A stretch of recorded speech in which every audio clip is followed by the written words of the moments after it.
Ever wish you could just like sit down with a bunch of amazing authors and just pick their brains about writing? Oh, absolutely. Well, that's kind of what we're doing today. We're taking a deep dive into the writing lives and advice of not just one author, not two, but 12. 12. I know, right? Talk about a wealth of perspectives. And these aren't just any writers. We're talking about some seriously heavy hitters here. Exactly. Pulitzer winners, bestsellers, you name it.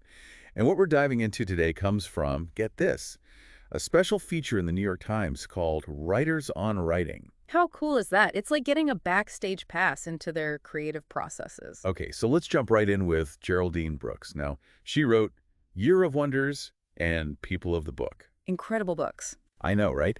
But she has this really interesting take on a piece of writing advice that gets thrown around all the time. Write what you know. Right. I feel like everyone and their mother has heard that one. Totally.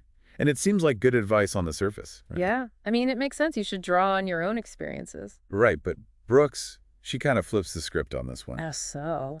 Well, she says that getting too caught up in the purely factual, literal stuff you know can actually be limiting. Limiting. How so? It can box you in, you know? Like if you only focus on the externals, you miss out on the really juicy stuff, the emotions, the universal truths that connect with readers on a deeper level. Ah, I see. It's about tapping into those emotional truths that resonate with people no matter where or when they are. Exactly. It's like a story set in a medieval village can still resonate with someone living in a modern city because it's about the shared human experience, right? Absolutely. It's those underlying emotions, the things that make us human, that really connect us through stories. And you know what else can get in the way of that?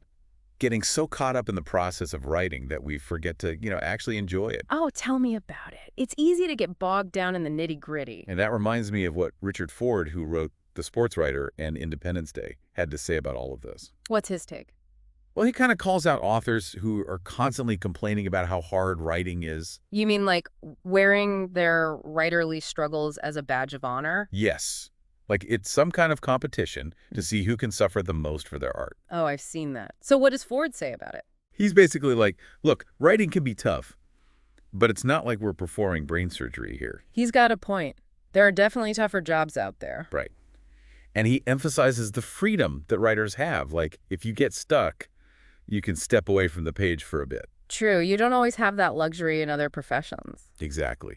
I think he's encouraging us to find the joy in the process, even with all its challenges, rather than romanticizing the struggle. It's about remembering that we get to do this, not that we have to. And speaking of challenges, let's talk about that pesky inner critic that seems to plague us all. Oh, man. Don't even get me started. That inner critic can be brutal. Right.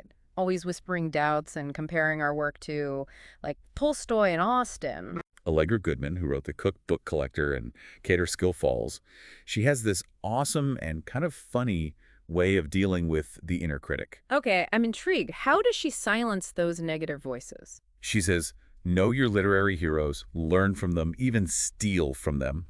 She's not afraid to say it. Love that. Me too. Yeah. But then, she says, when you sit down to write, forget about them. Don't let those giants intimidate you into silence. Exactly. She even talks about picturing herself telling her inner critic to basically scream, ancestor worship, and get out. That's a powerful image. Right. It's about creating space for your voice to emerge. Which makes me think of Elie Wiesel, the author of Night. He actually struggled immensely to find the right words, and he was writing about something so powerful, so important, the Holocaust. That's incredible. You'd think someone like him, with such a story to tell, wouldn't even hesitate to find the words. But he calls language an obstacle. It makes you realize how much weight language carries, especially when dealing with such difficult, heavy subjects. It's like he's trying to articulate something that goes beyond language's ability to express. Exactly. And that's something so many writers, no matter what genre they write, can relate to, right? Knowing that sometimes words can't fully encapsulate the depth of human experience. It's humbling, for sure. It really makes you appreciate those writers who can make it sound effortless, though, right? Like Kent Haruf, author of Plainsong. He had this really cool way of looking at revisions. Oh, yeah. How did he approach that part of the process? Well, he talked about his first draft as a kind of touchstone, which I thought was such a neat way to think about it.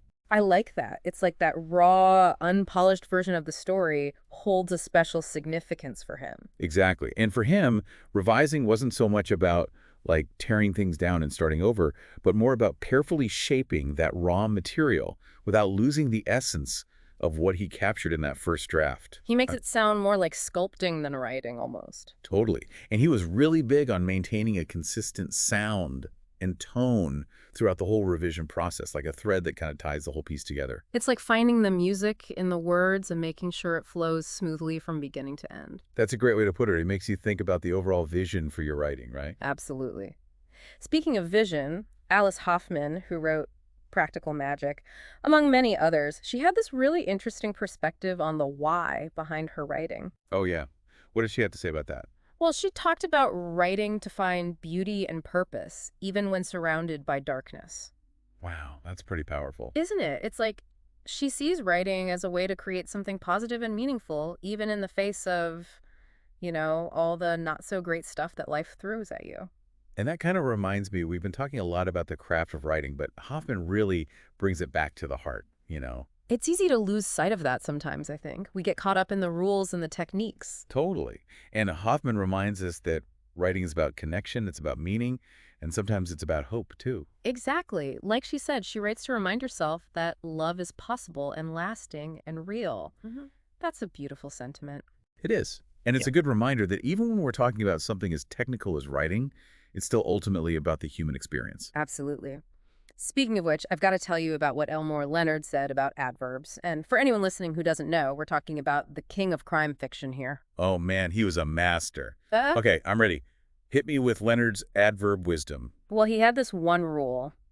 Never use an adverb to modify the verb said. He was not a fan of adverbs, was he? Not even a little bit. He actually called it a mortal sin. Wow, strong words. Why was he so against them, though? He believed that using adverbs with dialogue tags, like he said angrily or she whispered softly, actually weakens the impact of the dialogue itself. Interesting. It's like he was saying, trust the words, trust the dialogue to convey the emotion without needing those extra little modifiers. Exactly. Let the verbs and the dialogue do the heavy lifting. Makes sense.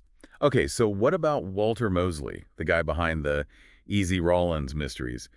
What pearls of wisdom did he have to offer? Well, his advice was pretty straightforward, but so important. If you want to be a writer, you have to write every day. There it is, the age-old wisdom that never gets old. Right. Consistency is key. And he had this great analogy about it, too.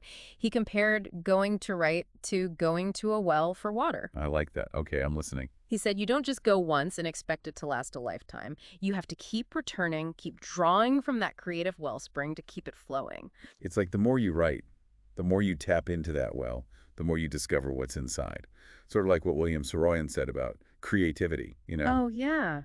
What did he have to say? He compared writing to, get this, an old English walnut tree. Oh, walnut tree. Now I'm intrigued. And he talked about how this tree just keeps producing, every year, leaf and fruit. By the thousands. So it's that sense of abundance, that constant flow of creative energy that comes from showing up and doing the work. Yeah, exactly. It's not about forcing it, but trusting that the more you create, the more you'll have to give. And the more you learn and grow along the way, right? It reminds me of what Paul West had to say about the ups and downs of the creative process. Oh, yeah. What was his take? Well, he was a novelist known for experimenting with language and style, and he said, get this. Of course, the writer cannot always burn with a hard gem-like flame or await heat, but it should be possible to be a chubby hot water bottle, rendering maximum attentiveness in the most enterprising sentences. Okay, a chubby hot water bottle. I was not expecting that. Right. It's definitely a unique metaphor. It is, but I kind of love it, Yeah. What do you think he was getting at there?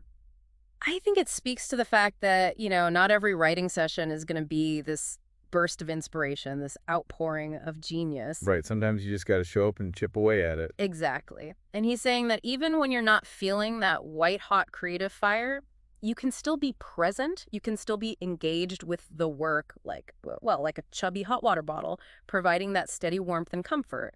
Yeah, that makes sense. It's about finding that balance between the passion and the discipline. Absolutely. Sometimes you need that intensity, and sometimes you need that quiet focus. So true. And that brings us to our final writer for today, Donald E. Westlake.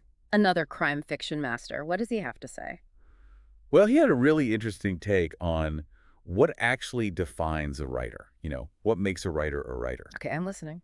He said, writers are defined not by the stories they tell, or their politics, or their gender, or their race, but by the words they use. It's all about the language, isn't it? Yes. And I love that he emphasizes that it's not just about what we say, but how we say it. The way we craft those sentences, the words we choose, that's what gives our writing its unique flavor. Exactly. Yeah. Like he says, it's the choice of vocabulary and grammar and tone that really reveals who's sitting at that desk. It's like our writing is a reflection of who we are at our core. I love that. And, it's kind of amazing when you think about it, right? What's that? We've heard... I've got to said it better myself.